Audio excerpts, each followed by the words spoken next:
Shalom, selamat pagi Bapak Ibu Sobat The Messenger. Senang sekali pagi hari ini kita boleh berjumpa kembali. Anda boleh bergabung melalui The Messenger Channel dari GKMI Kenari. Pagi hari ini kita akan mengawali kehidupan kita dengan kita mau datang menghampiri hadirat Tuhan.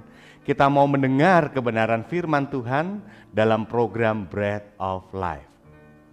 Renungan pagi yang boleh hadir di setiap hari Senin sampai dengan hari Kamis untuk Sobat The Messenger semuanya. Nah, Sobat The Messenger, apabila Anda diberkati melalui program-program kami, Anda bisa memberikan persembahan kasih Anda melalui rekening yang ada di layar Anda semuanya. Nah, kiranya apa yang kami berikan melalui kebenaran firman Tuhan, melalui program-program dari The Messenger ini boleh menjadi berkat untuk Anda semuanya. Selamat menikmati hari yang baru, selamat menikmati kebenaran firman Tuhan. Tuhan Yesus memberkati.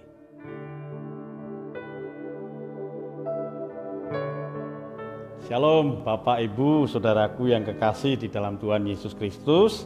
Pagi hari ini ya kita bersyukur bisa ada di doa pagi pada hari ini.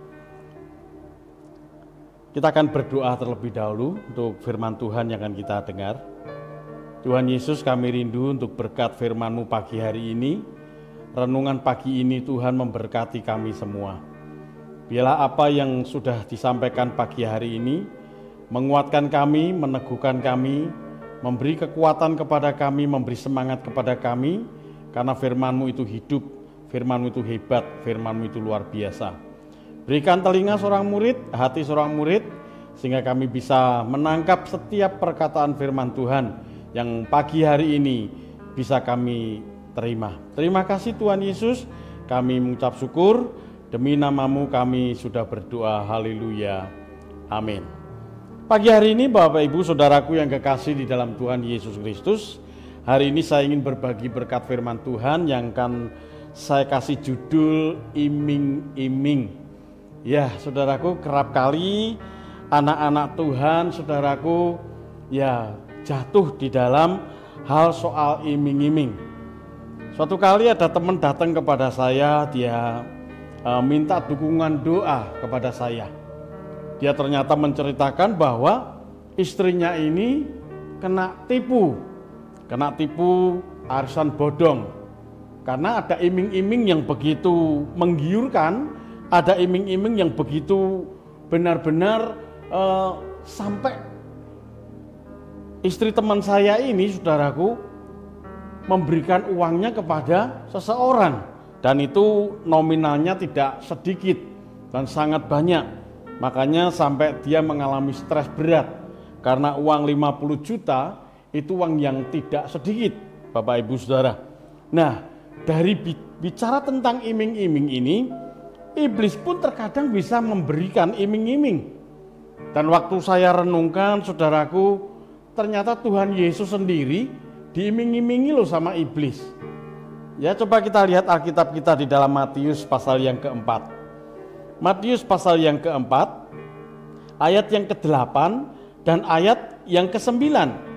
Demikianlah firman Tuhan, dan iblis membawanya pula ke atas gunung yang sangat tinggi, dan memperlihatkan kepadanya semua kerajaan dunia dengan kemegahannya, dan berkata kepadanya, semua itu akan kuberikan kepadamu jika engkau sujud menyembah aku. Tapi Tuhan Yesus berkata yang ke-10, maka berkatalah Yesus kepadanya, enyalah iblis, sebab ada tertulis, engkau harus menyembah Tuhan Allahmu dan hanya kepada Dia sajalah engkau berbakti. Saudaraku, kenapa banyak orang jatuh kepada iming-iming? Ternyata dia punya satu keinginan, ya jelas sekali. Kalau tadi Tuhan Yesus diperlihatkan kemegahan dunia, kemewahan dunia, saudaraku. Ya, dan ini memang terkadang yang banyak dicari oleh manusia. Makanya di akhiran ada satu lagu yang berkata, apa yang dicari orang? Uang. Apa yang dicari orang siang malam, pagi petang, uang, uang, uang. Ya kan? Beda dengan Tuhan, saudaraku. Tuhan Yesus lagunya beda lagi. Apa yang dicari Tuhan orang, ya kan? Apa yang dicari Tuhan siang malam, pagi petang, orang yang mata duitan. Ya, saudaraku, kerap kali itulah manusia. Manusia selalu punya keinginan pengen cepat. Selalu yang instan, saudaraku, pengen cepat kaya, pengen cepat diberkati, semua serba pengen cepat. Makanya tidak heran orang-orang yang punya keinginan seperti itu akan jatuh ke dalamnya. Termasuk iming-iming ini, saudaraku. Jangankan kok kita, tadi kita bisa dengar Tuhan Yesus sendiri diiming-imingi iblis loh. Tentang kemewahan, kemegahan, kekayaan yang ada di dunia ini. Makanya anak Tuhan yang punya keinginan pengen cepat kaya, itu nanti justru akan jatuh. Tidak salah bagi saya, anak Tuhan itu kaya boleh. Saya setuju anak Tuhan kaya itu, setuju saya. Karena dengan harta kita bisa memuliakan Tuhan. Amsal pasal yang ketiga. Dengan harta kita bisa mengagungkan Tuhan. Tapi kalau nafsu untuk pengen cepat kaya, ya akan jatuh seperti teman istri saya tadi. Kena arisan bodong. Karena banyak tipu-tipuan, saudaraku, di dunia ini. Ya, makanya saudaraku, di dalam Amsal pasal yang ke-28 ayat yang ke-20, firman Tuhan berkata, orang yang dapat dipercaya mendapat banyak berkat. Tetapi orang yang ingin cepat menjadi kaya tidak akan luput dari hukuman.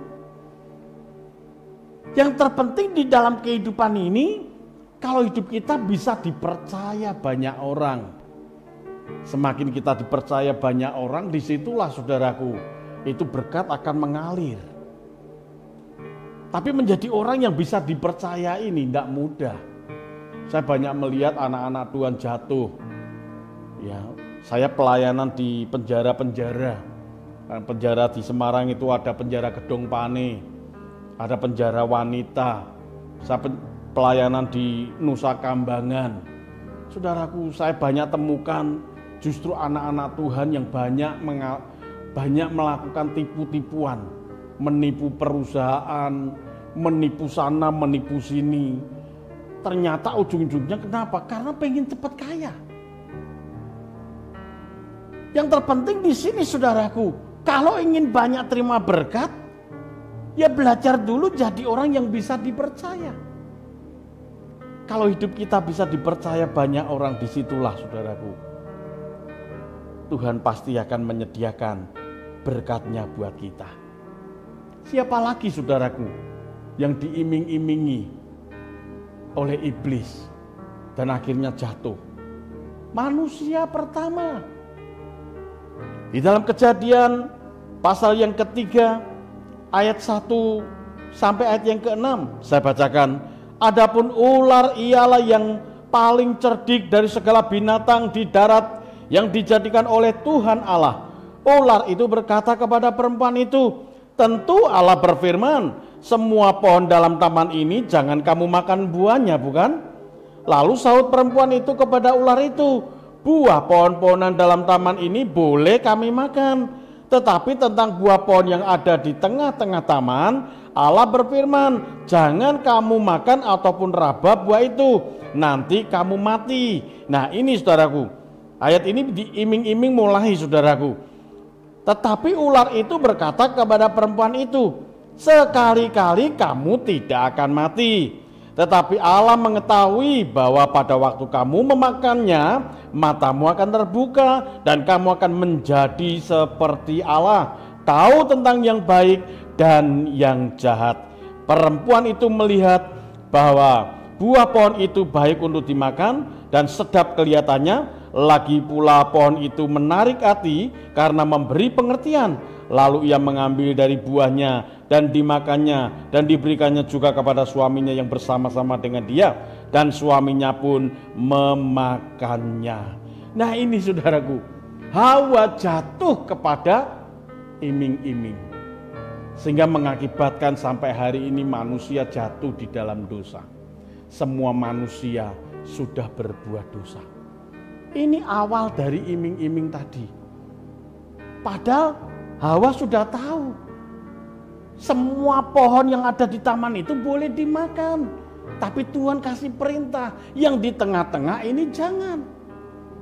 Tapi diputar balik iblis, sehingga akhirnya Hawa tergiur oleh iming-iming iblis, tergiur dengan perkataan iblis, sampai akhirnya Hawa mulai melihat buah yang dilarang Tuhan tidak hanya dipandang saja, tetapi dipegang. Padahal tadi sudah dapat perintah, jangan diraba, malah dipegang, malah dipetik, malah dimakan, saudaraku. Ya, ini jadi iming-iming itu sesuatu hal yang sangat berbahaya. Kalau kita tidak bijaksana, anak-anak Tuhan bisa jatuh di dalam dosa iming-iming. Ingat, iblis sampai hari ini masih terus bekerja. Sekalipun 2023 tahun yang lalu, iblis sudah dikalahkan di atas kayu salib oleh pengorbanan Tuhan Yesus. Tapi ingat, Paulus berkata bahwa tipu muslihatnya itu masih berjalan sampai hari ini. Salah satunya apa? Iming-iming. Makanya hati-hati dengan iming-iming. Kita harus cerdik-cerdik, kita harus cerdik, kita harus tulus, kita harus bijaksana, saudaraku, dalam mengelola hidup ini. Memang hidup ini adalah rangkaian dari sebuah sebab dan akibat. Ya, tapi kalau kita ingin diberkati oleh Tuhan, dengar apa yang Tuhan firmankan kepada kita, dengar perkataan Tuhan, dengar suara Tuhan, maka hidup kita tidak akan terjerat oleh tipu muslihat iblis. Puji Tuhan, saudaraku, saya berdoa buat Bapak Ibu Saudara yang mendengar firman Tuhan hari ini, hati-hati dengan iming-iming. Ya, hati-hati dengan iming-iming. Penting kita bekerja dengan baik, jadi orang yang bisa dipercaya, maka kita jadi orang-orang yang diberkati oleh Tuhan. Puji Tuhan, saudaraku, ini yang dapat saya bagikan hari ini. Biar firman Tuhan renungan pagi hari ini itu membuat kita semakin waspada. Waspada akan kejahatan, waspada akan hidup ini, supaya kita tidak masuk kepada perangkap iblis, jebakan iblis, saudaraku, sehingga kehidupan kita akan semakin sulit, semakin menderita. Tapi saat kita mengikuti jalan Tuhan, pasti hidup kita diberkati Tuhan dan hidup kita penuh dengan kemenangan. Tuhan Yesus memberkati. Mari kita akan berdoa sekali lagi bersama-sama. Terima kasih Tuhan untuk peringatan firman-Mu kepada kami pagi hari ini. Ajar kepada kami untuk kami semakin waspada dengan kejahatan-kejahatan yang terjadi di dalam dunia ini. Tuhan Yesus, kami percaya Engkau tetap melindungi kami. Bahkan Engkau melindungi anak-anak-Mu Tuhan di seluruh dunia ini, supaya anak-anak Tuhan, mereka menjadi anak-anak Tuhan yang diberkati dan jadi berkat. Khususnya kami berdoa untuk bangsa dan negara Indonesia. Tuhan Yesus, kami percaya di tahun 2023 ini, kami percaya Tuhan, Tuhan tetap turut bekerja, sehingga bangsa kami Indonesia menjadi bangsa yang luar biasa, menjadi bangsa yang boleh menjadi teladan, menjadi bangsa yang boleh menjadi berkat bagi bangsa-bangsa lain. Terima kasih Tuhan Yesus, kami menyerahkan pagi hari ini, dan biarlah di hari yang akan kami lewati ini Tuhan, kami tetap yakin, kami tetap percaya bahwa Tuhan menyertai kami. Kami arahkan kedua tangan kami untuk menyambut berkat yang daripada Tuhan Yesus Kristus. Karena itu saudaraku yang kekasih, berdirilah dengan teguh dan jangan goyah. Giatlah selalu di dalam pekerjaan Tuhan, sebab kamu tahu bahwa di dalam beribadah bersekutu dengan Tuhan, jerih payahmu tidak sia-sia. Pulanglah dengan berkat dari Allah Bapa, cinta kasih Tuhan Yesus Kristus, dan persekutuan manis bersama dengan Roh Kudus selalu menyertai, memberkati kita dari sekarang sampai Maranatha. Haleluya. Yang percaya berkata, amin. Puji Tuhan, selamat pagi, Tuhan Yesus memberkati. Tetap semangat dan waspada. Haleluya.